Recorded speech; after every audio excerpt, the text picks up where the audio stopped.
Muito bem, pessoal. Saudações a todos. Aqui é Caim Wolf para o Detetive do Improvável.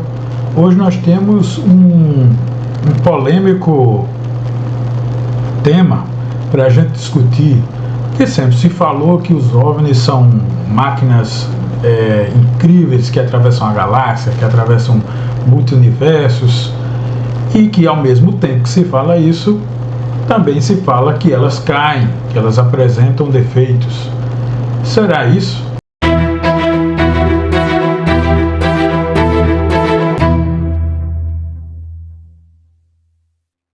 E aí, os OVNIs são vulneráveis? Vamos falar então sobre esses defeituosos e abatidos amigos que está aí na história da ufologia. Então, destacadamente, muita gente fala que as quedas de OVNIs, apesar de Roswell ser a mais famosa, muitas outras aconteceram, muitas outras foram testemunhadas, Nós vimos já alguns vídeos sobre isso no nosso canal e vamos então começar com o tema. Então, não estariam totalmente isentos das falhas técnicas e dos acidentes delas decorrentes. Nem mesmo os OVNIs teriam garantia aí de fábrica. Então, a gente sabe que também, desde a ufologia espiritualista, que vê os extraterrestres como seres, muitas vezes não materiais, como os mais famosos Greys, Muitas vezes eles não são tão sólidos assim. Então, desde o pessoal da ufologia espiritualista, até mesmo os mais metidos a cientistas, você percebe que era para surpreender a gente com essa questão de ser invulnerável, para nós pobres seres terráqueos aqui. Então, diversas raças estariam por aqui, tripulando esses veículos maravilhosos, alguns até chamam de vetores, Agora está surgindo, se adotou mais essa sigla UAP, e já veio o OVNI em português, do UFO e assim vai. Então esses veículos são dotados de um formato quase padronizado, como se ou fosse uma única civilização, ou se houvesse questões físicas ainda desconhecidas, não só aerodinâmicas, para se ter um formato mais peculiar, do famoso pires voador, disco voador, platilho voador. Porém, as tipologias são bastante variadas. O fantástico escritor carioca Sérgio Russo fazia menções a que a gente não tinha condição de forma alguma de atacar e destruir, sequer causar um arranhão numa dessas naves, e sim umas às outras. Então, será que eles estariam em guerra? Será que longe da nossa atmosfera, lá nas grandes altitudes, haveria uma batalha por nosso planeta, entre eles mesmos? Vamos em frente. Então, algumas coisas voadoras que estão por aqui, não somente nos espreitando, como muito principalmente agindo. Sobretudo na década de 80, chegou ao ápice dessa questão da ação dos extraterrestres aqui no nosso planeta, porque foi quando a gente ali tinha, por exemplo, algumas pesquisas importantes sobre a colocação de fetos híbridos, abduções muito mais complexas, gerando mais informações, pegando mais amostras, testemunhos de pessoas abduzidas que viram coisas horríveis, como seres lá dissecados, dentro das espaçonaves. Então, essa comunicação, essa questão de ação foi muito mais observada nessa época. Porém, com o passar do tempo, predominou hoje as ações, pelo menos na questão entre a sociedade ufológica, a gente não vê grandes abduções mais, como se parte de um projeto já tivesse sido passado à frente, o motivo das abduções já tivesse passado a não ter mais sentido, para quem o fazia. Mas hoje a gente tem mais a questão da teoria, como eu estava dizendo, do zoológico, que eles vêm com o mínimo de interferência, se possível até de forma invisível, né, disfarçada, para colher as informações e dados sobre a vida na Terra como queiram, como fazem os canais de animais, né, o Animal Planet, que tenta fazer aquela observação e estudar a vida cotidiana dos animais sem que influencie, né, ou sequer sejam percebidos pelos mesmos. Então, essas são algumas observações que a gente faz nesse tópico.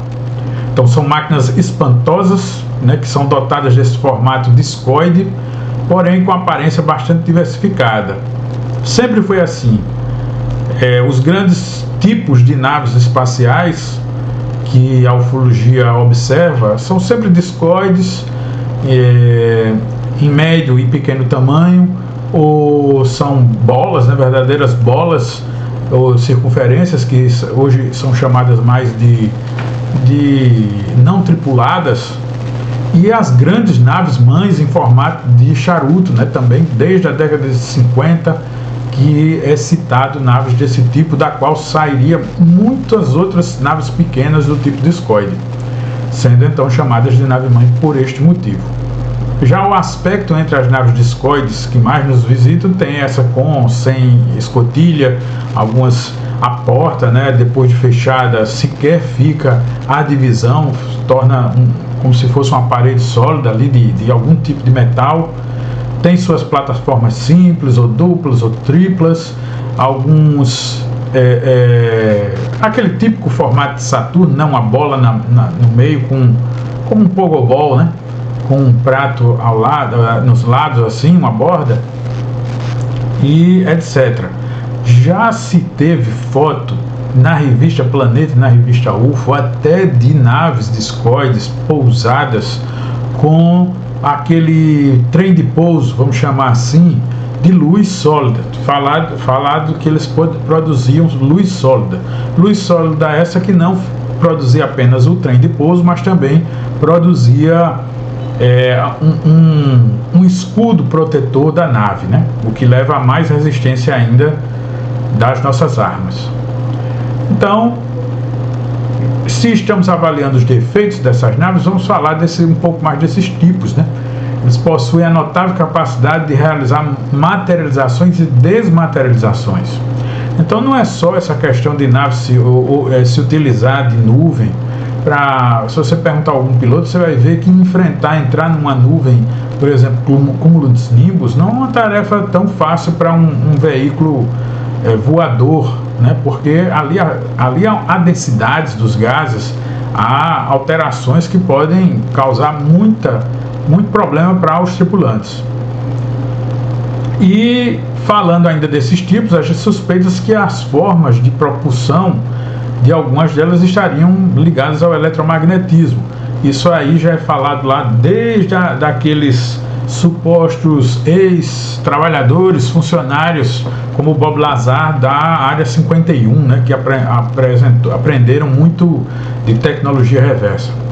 Agora, por outro lado, há um poderoso campo de força, né, sabidamente as protege de alguma forma, tanto que se tornam imunes aos nossos ataques mais avançados. Então, essa é uma grande questão. Eles têm tecnologia para ficar imunes às nossas armas. Isso já foi provado. Se vocês procurarem o caso A Batalha de Los Angeles, tem um filme, mas que não tem nada a ver com o caso.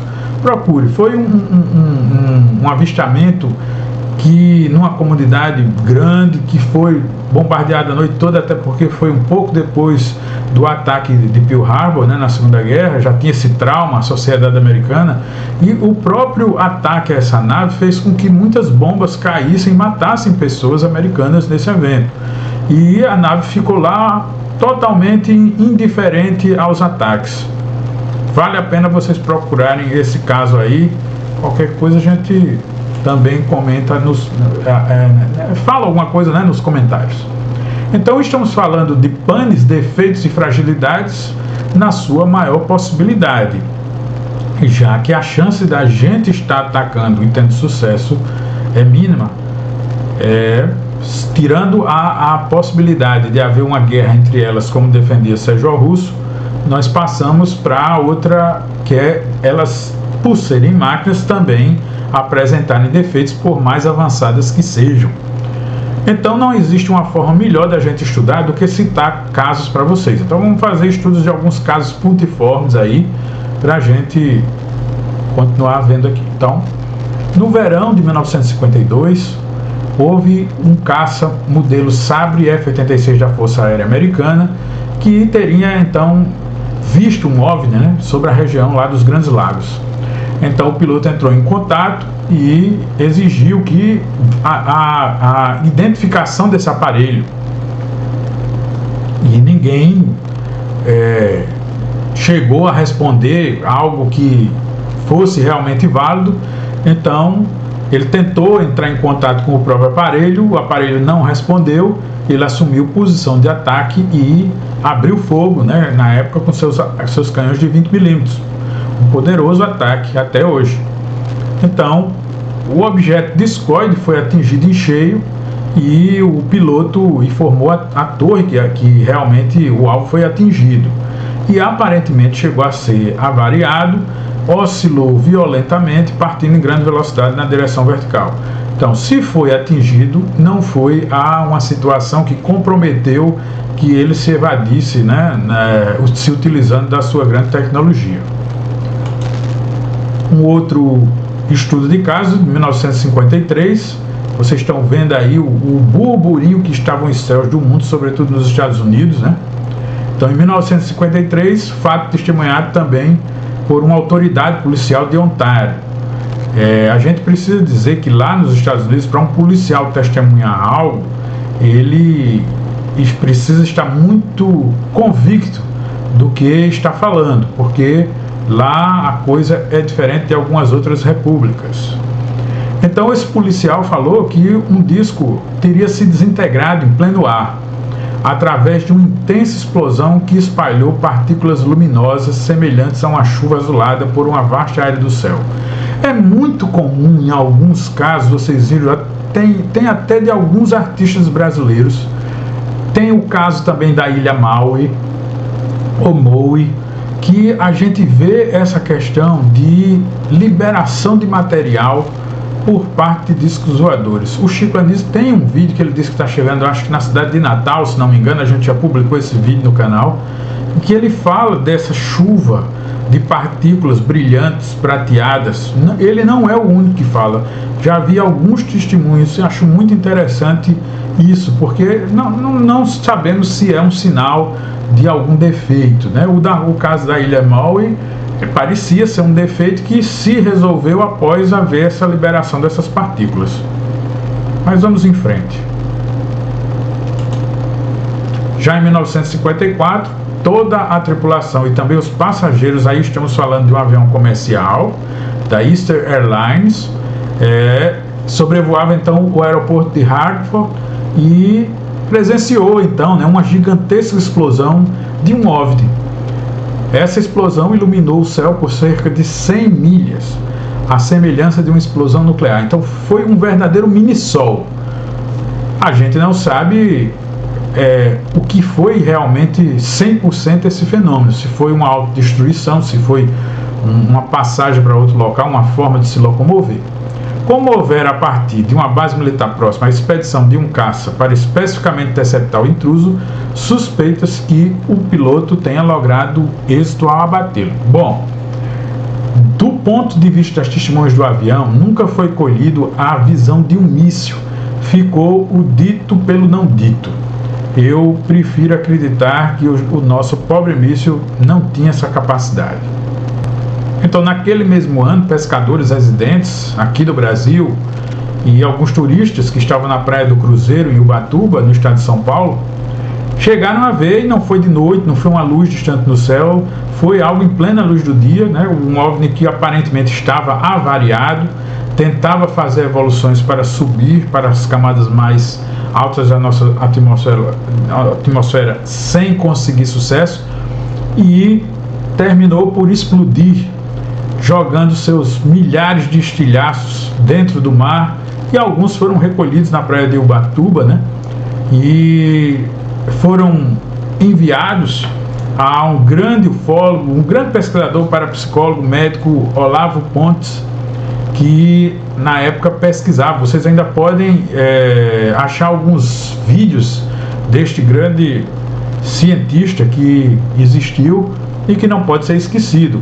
O que é que foi visto? O que a gente sempre vê nas questões quando a gente pega algum pedaço de OVNI, quando se recolhe e se analisa nos grandes laboratórios do mundo, o que é que se vê? A mesma coisa que se viu na amostra de Ubatuba.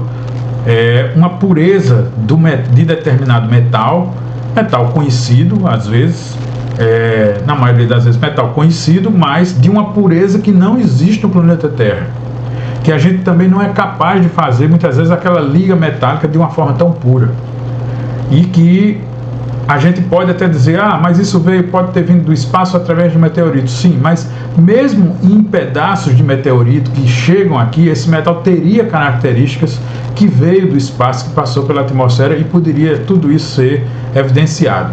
E não é o caso nesses pedaços de OVNIs que, vez ou outra, aparecem aí na mídia especializada e é completamente ignorada pela ciência, como nós já falamos no vídeo anterior. Então, outro estudo de caso, em 1963, na região do Atlântico Sul, aí estamos falando do testemunho da Marinha Americana, né, que foi ostensivamente, então, observado sem nenhuma cerimônia. Aqueles navios foram observados e estudados por um OVNI. Então, o comandante solicitou via rádio, através de um canal exclusivo, mas secreto lá deles, instruções para o departamento, e a ordem foi qual? Abrir fogo. Então, um poderoso míssil Terra-A foi então lançado em direção, e o disco teria sido então alvejado e destruído, para a surpresa, né, de todos aqueles que ali testemunharam. Então aqui nós teríamos um relato de um caso que supostamente a nave não teria condições de resistir a um ataque de um armamento terrestre, terrestre aqui no sentido de ser da Terra, do planeta Terra. Outro caso, em 5 de maio de 1978, um OVNI teria soltado alguns lindos raios de colorações rosa e amarela lá na região entre a fronteira, né, da Argentina e da Bolívia. E essas testemunhas, que foram centenas neste caso, falaram de uma espécie de chama na sua retaguarda, como um propulsor, e também uma emissão de algo que parecia fumaça. Então tal mecanismo estaria sob defeito, né, visível defeito.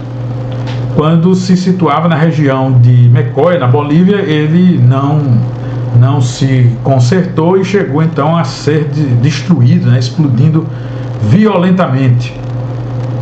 Então, o ruído foi ouvido por cerca de 130 km de distância, já em território argentino. Então, foi uma grande explosão. E os casos não param.